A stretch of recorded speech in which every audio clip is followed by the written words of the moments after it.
আজকে আপুদের অনেক প্রশ্ন ছিল যে আমরা কিভাবে প্রথম অবস্থা আপু অর্ডার তো পাই না, কিভাবে কি অর্ডার পাবো এটা নিয়ে। তো তার আগে আজকে আমি পাঞ্জাবিটার কাহিনিটা বলি। এটা অর্ডার করছিলেন একটা ভাইয়া পেজ থেকে মার্চের 8 তারিখে। তখন আমার কাছে রয়্যাল ব্লু কালার স্টক ছিল না, ওনার সাইজটা। পরে ওনাকে আমি ডেলিভারিটা দিতে পারি না, তখন ওনাকে আমি জানালাম যে ভাই আপনার সাইজটা আমার কাছে স্টক আউট। পরে উনি বললো যে আচ্ছা আপু সমস্যা নেই, সারা জীবন তো আসলে পাঞ্জাবি একটা পরবো না, আপনি এটা যখন আপনার কাছে স্টক আসবে তখন আমাকে দিন। তো এখন আমার কাছে স্টক হওয়ার কারণে পরে ওনাকে এটা নক করলাম, উনি বললো যে আচ্ছা আপু ঠিক আছে তাহলে পাঠাই দেন।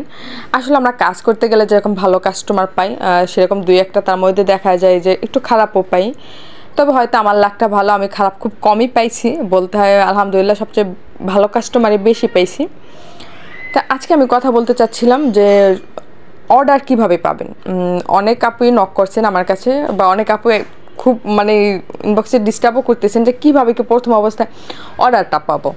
আসলে আমি যখন প্রথমে শুরু করছিলাম, আমার কাজটা শুরু ছিল আসলে শখের বয়সে বলতে আমি পেন্টিংটা শিখছিলাম নিজের জন্য একটা শাড়ি করার জন্য, যে আমি নিজের জন্য একটা শাড়ি করে নেব, সেইভাবে আমি শখের বয়সে আসলে কাজটা শিখছিলাম। পরে যখন দেখলাম যে না আমি তো মোটামুটি কাজটা ভালো পারতেছি বা আমার একটা ভালো লাগা কাজ করতেছে, ওই আগ্রহ থেকেই দেখা গেছে যে আমি কাজটা শুরু করছি, যে না আমার যেহেতু এটা প্রতি একটা ভালো লাগা কাজ করতেছে, আচ্ছা আমি তো চাইলে এটা নিয়ে আগাতে পারি।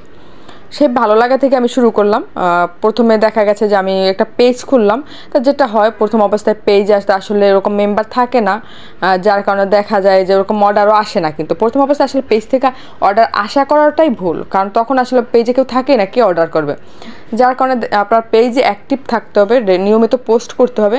আর আমি যেটা করছিলাম সেটা হচ্ছে যে আমি নোটিস করতাম যে আমার ফেসবুকে অনেক রকম সেল পোস্ট আসে গ্রুপ থেকে। তা আমি পরে ভাবলাম আচ্ছা ঠিক আছে এই টেকনিকটা আমি একটু অ্যাপ্লাই করে দেখি যে আমার অর্ডার আসে কিনা। পরে দেখা গেছে কিছু গ্রুপে আমি সেল পোস্ট শুরু করলাম, কারণ আমি জিনিসগুলো নোটিস করছিলাম যে অনেক আপুরাই কীভাবে সেল পোস্টটা করে, তাদেরটা দেখে তাদেরটা ফলো করে দেখা গেছে যে আমি সেল পোস্ট শুরু করলাম। আর ওখান থেকে দেখা গেছে যে আমার প্রথম অর্ডারটা আসে, আর ওখান থেকে আলহামদুলিল্লাহ আমার অর্ডার আসা শুরু হয়। তো আপনারা কিন্তু চাইলে আপনারা নিজে খেয়াল করলে দেখবেন, এটা আমরা সবাই দেখি যে কিছু কিছু গ্রুপ থাকে যেখানে সেল পোস্ট করা যায়। হয়তো কিছু গ্রুপ থাকে যেখানে টাকার বিনিময়ে সেলার কোড দেয়, আবার কিছু গ্রুপ থাকে যেখানে ইনভাইটের মাধ্যমে আপনি সেলার কোড পাবেন, আবার কিছু গ্রুপ থাকে যেখানে আপনি ফ্রি সেল পোস্টগুলো করতে পারবেন। তো আপনারা চাইলে কিন্তু ওইখানে অ্যাক্টিভ হইতে পারেন, কারণ আমি যখন পেজ থেকে অর্ডার পাচ্ছিলাম না তখন কিন্তু আমার আলহামদুলিল্লাহ ওখান থেকে ভালো একটা অর্ডার আসতো। অবশ্যই এখন আমার গ্রুপে সময় দেওয়া হয় না, আলহামদুলিল্লাহ এখন পেজ থেকে আমার অর্ডারগুলো আসে। তো আপনাদের যারা নতুন পেজ খুলছেন বা নতুন কাজ শুরু করতে চাচ্ছেন, আপনারা কিন্তু চাইলে গ্রুপে টাইম দিতে পারেন, কারণ গ্রুপ থেকে আলহামদুলিল্লাহ কিন্তু ভালো অর্ডার পাওয়া যায়। অসংখ্য গ্রুপ আছে কিন্তু ফেসবুকে, আপনারা একটু খেয়াল করলেই দেখবেন যেসব জায়গায় সেলার কোডের মাধ্যমে বা এমনিতেই আপনি সেল পোস্টগুলো করতে পারবেন। তো চাইলে কিন্তু আপনারা ওখানে অ্যাক্টিভ হইতে পারেন, কারণ প্রথম অবস্থায় তো আসলে পেজ থেকে আপনি অর্ডারটা পাবেন না, কারণ পেজে তো আসলে তখন মেম্বার থাকে না, আপনাকে কে অর্ডার করবে। যার কারণে আপনি গ্রুপে প্রথমে অ্যাক্টিভ হইতে পারেন। এরপর বলবো গিয়ে আপনার ডেলিভারি ব্যাপারটা, যে কীভাবে কি আপনি 15টা ডেলিভারি দেবেন, অর্ডার পাইলেন বাট ডেলিভারিটা কীভাবে কী করবেন। তা আমি যেটা করছিলাম প্রথম অবস্থায় সুন্দরবন কুরিয়ার ডেলিভারিগুলো করতাম। তো আমার কাছে একটা সময় পর খুব বিরক্ত লাগতেছিল যে সুন্দরবন কুরিয়ারে যাবো, ওখানে গিয়ে পার্সেল ডেলিভারি পাঠানো বা আমার পার্সেলগুলো ওখান থেকে কালেক্ট করা, এটা আমার জন্য একটা ঝামেলা মনে হচ্ছিলো। রেগুলার বাসা থেকে বেরোয় অনেকটা দূরে সুন্দরবন কুরিয়ার, ওইখানে যাওয়ার সাথে আমি চাচ্ছিলাম যে হোম ডেলিভারি বা পিক আপটা বাসা থেকে করবে এরকম কোনো একটা কুরিয়ার। তা খুঁজতে খুঁজতে অবশ্যই আমি পরে স্টেট ফার্স্টের সাথে কাজ শুরু করলাম।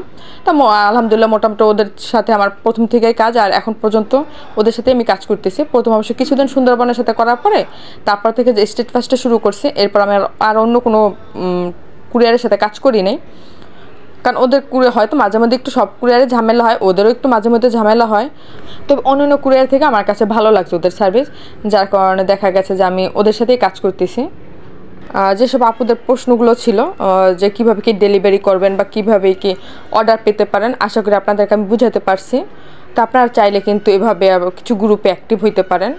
আর কারণ কি পেজটা আপনি চাইলে আবার বুস্টও করতে পারেন, বুস্ট করার মাধ্যমে অর্ডার পেতে পারেন, কিন্তু আপনি যে অর্ডার পাবেনই এটা কিন্তু শিওর না। এতে আপনার পেজে হয়তো রিচ বাড়বে, বাট শিওর না কিন্তু যে আপনি অর্ডার পাবেনই।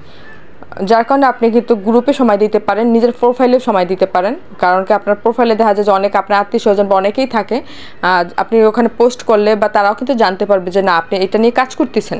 ওইখান থেকেও কিন্তু একটা অর্ডার পাওয়াটা চান্স থাকে আপনার, যার কারণে আপনার প্রোফাইলে আর কিছু গ্রুপে আপনি সময় দিতে পারেন। তা কথা বলতে বলতে আজকে আমার পাঞ্জাবির কাজ কমপ্লিট। এটা ছিল আমার পাঞ্জাবির ফাইনাল লুক।